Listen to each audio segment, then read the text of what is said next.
How is India's shift from lowest cost to life cycle value procurement under the 2026-2030 infrastructure roadmap, redefining innovation priorities in your respective industry?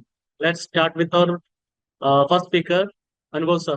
As enablers, as salespeople, it's our job to push people to know their needs before they know it themselves.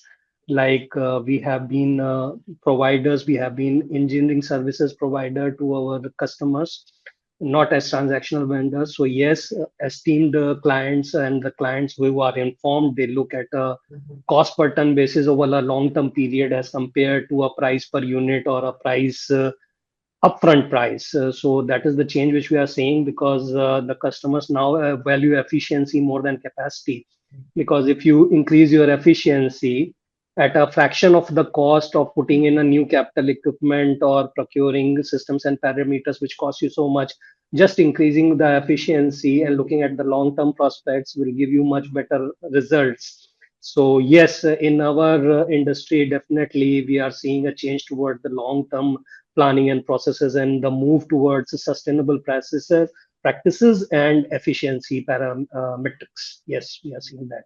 Yes, Mukesh, it's regarding cement. I will talk that normally OPC PPC strength is arrived at 3 to 7 days only, whereas in PSC you will have to wait for little more time for setting of the construction products. But in situation of economical construction or durable construction, naturally this PSC cement is at par with the OPC cement price only. So it gives a much more durable in construction durability as well as the sustainability of the construction product output. But importantly, in Europe and America, where they are advanced in than the they are using almost 90 plus percent of PSC in construction. So naturally, in India also we need to promote this type of durable and sustainable products in the construction industry much more. And whereas the steel plant is available, there only we can have our PSC cement production. Just like in Eastern India, where Tata Steel plant is there at Jamshedpur, Bihar. They are having more than 60-70% of the PSC cement market share in the Eastern India. So similarly, in West India, where SR Steel plant or Jindal Steel plant is there, we can have a much more percentage of PSC production in western part of India also, which will give us much more durability as well as sustainability and the economical products also in the construction industry. I think as the economy grows, the focus is more on quality and longevity and durability. And as I told everyone, that sustainability is the core of our thought process for designing the products for a larger life cycle. Currently, we provide warranties for 10 years, and on some products, it is 20 years as well. So we keep in mind that if a if a buyer is buying a product, Koemmerling product, it should be for a longer life and they can enjoy for a longer period of time. And I would say now the customer is getting more aware because of the information over the internet or by exploring global cities. People are traveling a lot from India who are looking at the product that, okay, after 30 years also, PVC door. Initially, in 10 years back, if you talk about PVC door, everybody was thinking it is a plastic, how long it will last, it will be durable or not. So all those kind of questions comes into the mind. But now uh, people are getting information over the internet by looking through their eyes. They can understand that, okay, these products are durable. And just for records, in Germany, in Europe, there are windows which are installed 45 years back, 50 years back, and yeah, they are in use as of now. So there was a video we prepared for our customers that, okay, there was a customer who has been working with us for 50 years. They installed their first windows and yeah, it was working after 45 years as well.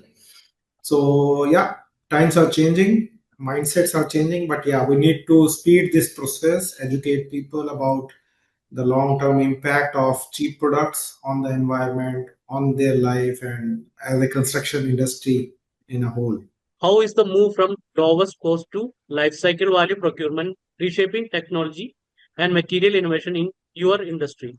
See, if I talk about my industry, I always believe that there are two things. First is forensic survey, and there is an audit. Audit is like something you need to find the problem and give the solution. And forensic audit is to find the probable, or you can say the exact root cause of the problem. So if I talk about our industry, so see, there are 63 consultants who has been empaneled by the BMC. So our industry will definitely able to segregate or screen the actual material for the particular solution. So let's say अगर terrace से leakage हो रही है, या अगर मान लो ground water capillary water अगर ऊपर आ रहा है, या कॉलम में क्रैक्स है, exact root cause ka we can able to give the different solution for the different problem, so that the procurement team, we have all the specification of the different materials, so that procurement team will take that data and order the material accordingly, and that is going to exact. So there will be no you can say standard SOP or the like specific दवाई है जो ले लो और सब problem solve हो जाएगा. But in our field, if we can able to find out the exact root cause, so we have the exact solution as well.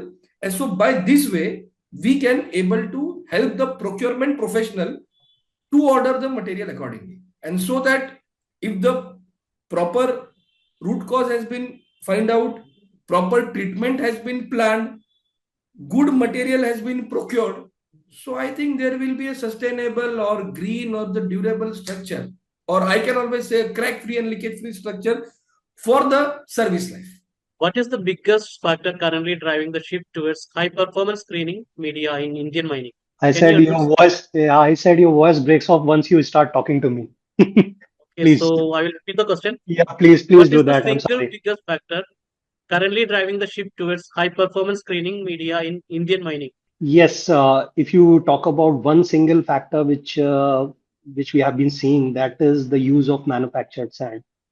Once this manufactured sand has come into picture, we are seeing that people want more efficient screening, because the traditional screening practices and the traditional screening media does not work. We have seen, as you may be knowing, and our panelists and our attendees must be knowing, because it's an informed audience.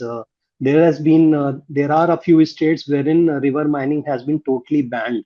So manufactured sand or the plaster sand now has come into picture, and it's quite difficult to screen. So therein, Ashar Locker's experience comes into picture. We are the engineering solution providers just for this kind of screening, which is difficult to do with the regular practices. So I would say the shift towards the major focus of the government and the shift towards the manufactured sand has been driving a change towards looking at different screening media and different screening machines as well. So if you talk about only one factor, it will be the use of manufactured sand. How is the demand for turnkey infrastructure changing the way contractors source cement and RMC?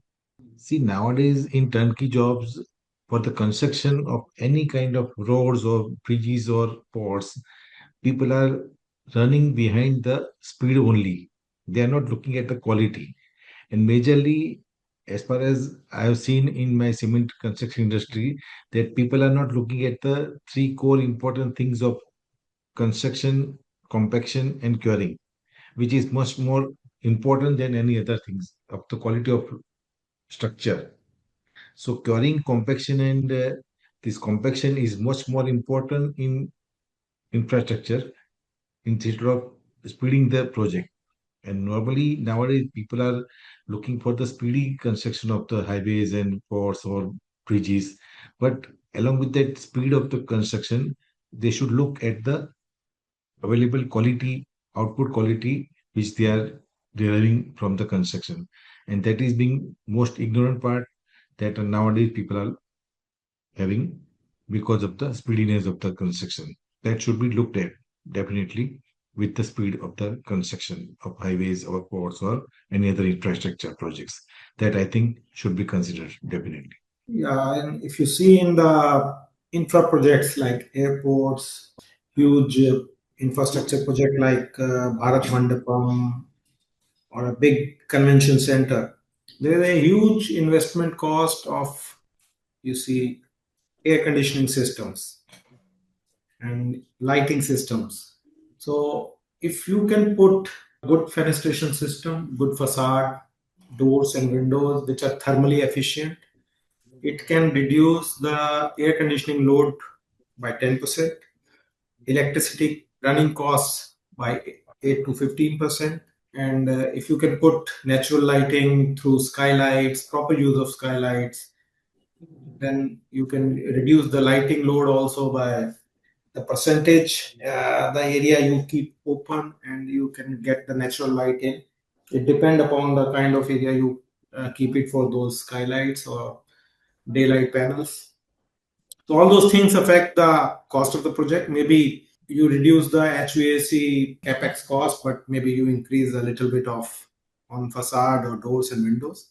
But if you go with the UPVC doors and windows, even you save on cost as compared to aluminium doors and windows. So you save on investment, you save on running cost, and when you install a good product, it pays for itself. It pays for itself by saving on running cost and the longevity it provides, the reliability, and also you are contributing to the environment by using recyclable products, recyclable materials, which can be work in a circular economy. So yeah, you can save on capex, you can save on opex, and yeah, your conscious is also feels good that you have saved the environment as well. How does a structural audit directly correlate to the financial valuation of a infrastructure asset? See, this is what I was discussing in my talk as well. Structural audit will help to diagnose the problem and to align the exact material for the solution. So, if I talk about the economy is not just by procuring the material which is not needed to solve the particular problem. To boost the economy, we also need to boost the correct material at correct place. So structural, by the help of structural audit or the forensic survey, the exact root cause of the problem will be able to identify. But this is the only, major blind spot, what I can say for the procurement leaders in India, where they are not paying the good attention for getting the accurate and detailed site or asset data before the project goes to the tender. Many times you will see, you might have seen the one basic common image on the internet that I was having allotted the work to put the pipeline from this way, and if there is a one small stone was came in between that, so the job was not to put aside that stone, so let's turn the shape of the pipe and just go through it. So our field will be able to deviate, design, and then execute for the. This is for the win-win situation for both, not only for the end user, but also for the economical as well, because economy as well. What is the fastest way for a procurement lead to identify inefficiencies in their current screening setup? They have to analyze the cost per ton and they have to analyze the crushing circuit, and that's why wherein the mechanical and the electrical experts which are present at the parts they plant, they come in, and that's where we come in. We have we have been wanting to get closer to our customers, so we have started conducting audits on behalf of the customer. If the customer wants, we can go ahead, we can deploy a team, and we can study their plants and point out the inefficiencies or the better practices which the customer can be doing, because they are in the field for 30, 40 years. So what happens is you start operating in a silo.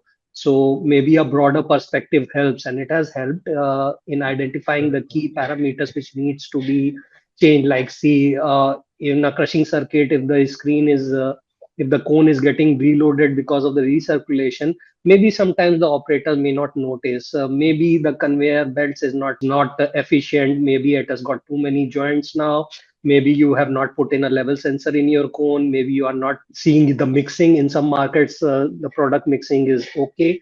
So if you are not seeing it, you are running an inefficient system without even knowing it.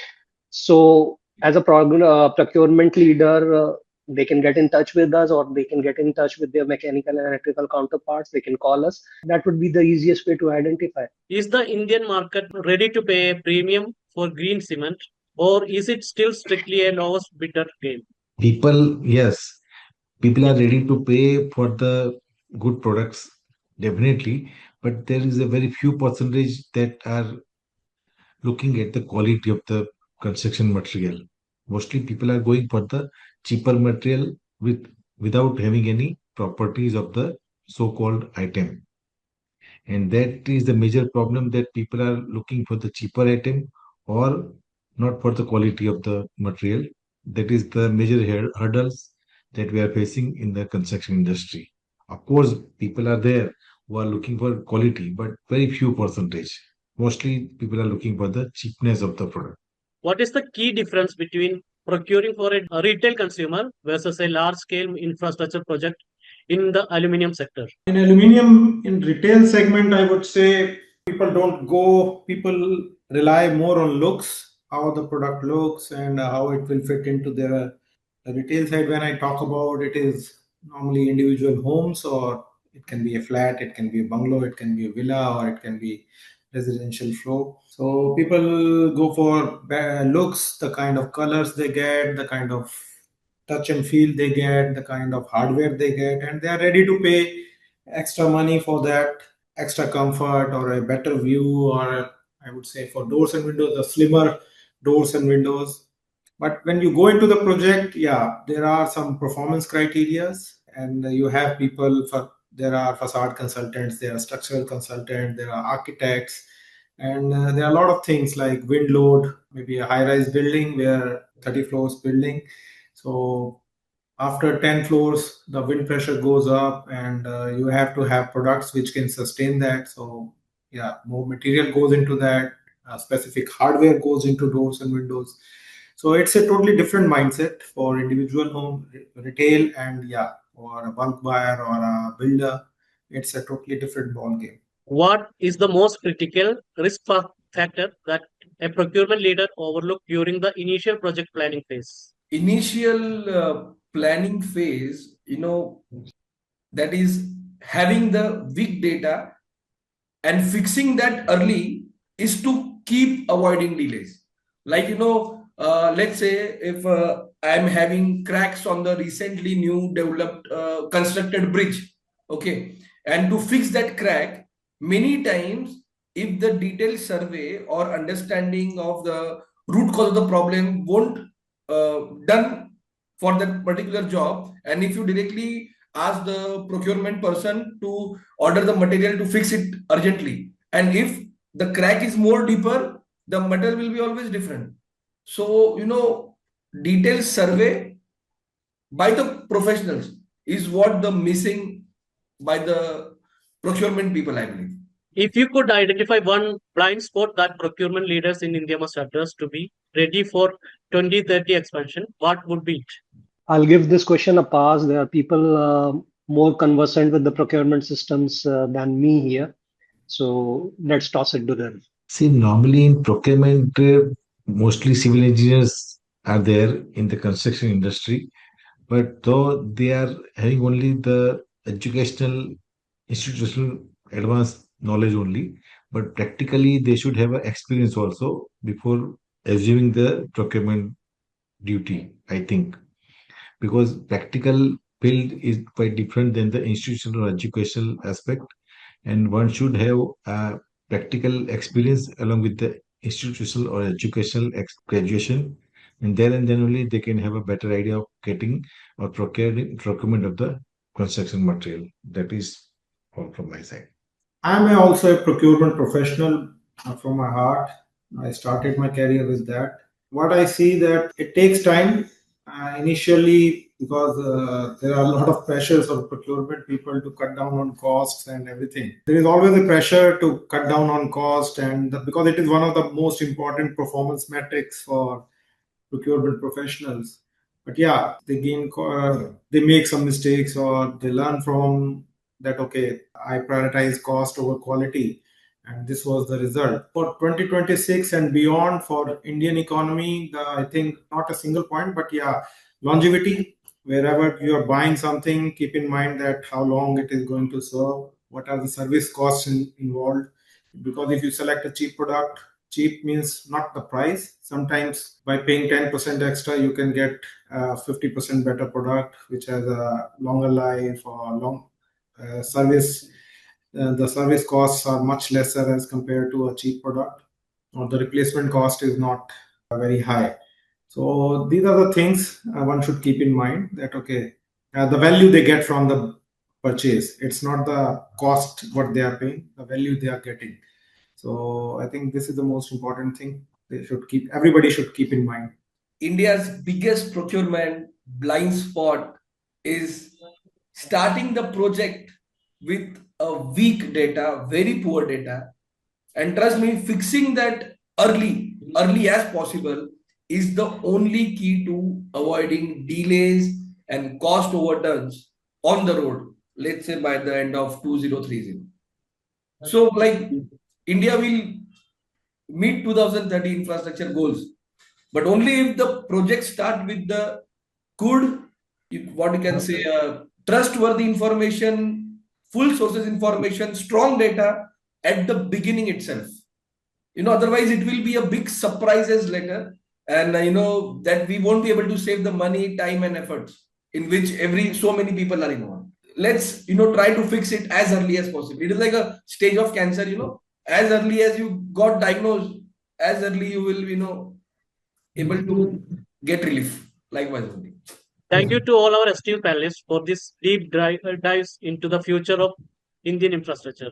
It is clear that the shift towards 2026 requires a blend of technological adoption and a strategic risk management.